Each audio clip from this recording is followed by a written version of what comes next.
like to illustrate to you today the bias of the American news media. The American news media no longer decides that it's going to present the facts to you and allow you to come to a conclusion. They'll come to the conclusion for you and present that as fact, a biased news media. A good illustration of that bias is an editorial that appeared in today's Dallas Morning News. This article is in reference to the state of Oklahoma, the legislature. They're accusing the legislature of tossing out the Constitution. They're accusing the legislature of throwing the Constitution to the curb. In essence, what the legislature is really doing, they picked up the Constitution off the curb, dusted off, and are going to exercise it.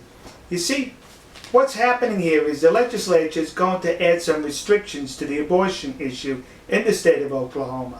Well, according to the Dallas Morning, according to the Dallas Morning News, that's tossing the Constitution to the curb. Why? Because in that Supreme Court decision of Roe versus Wade, the Supreme Court ruled it's constitutional, and they inserted in there a woman's right to abortion. Now, how they did that was they extrapolated that from the Ninth and 14th Amendment, which I'll have links in the description.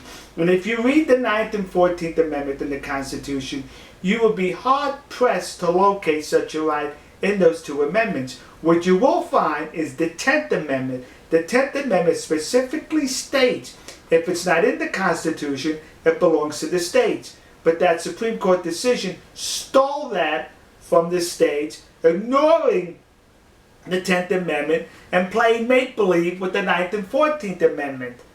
So that's what's taking place over here, is once again that, they're saying, yeah, it's a Supreme Court decision, so it has to be the law of the land. It has to be constitutional. To which I have to say, really? Or as we say in Japan, Majikayo! The Supreme Court of the United States once ruled that slavery was constitutional. Gee, it doesn't seem to be legal today.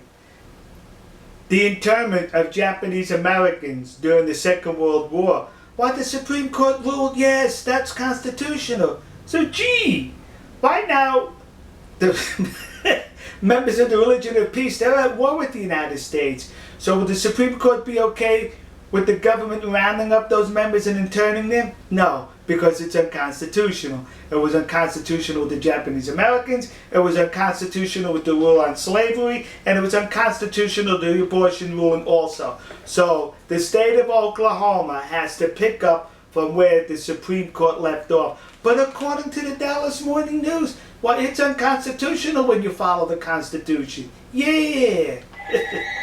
We'll see. The phone's ringing. We'll see you. God bless you. God bless America.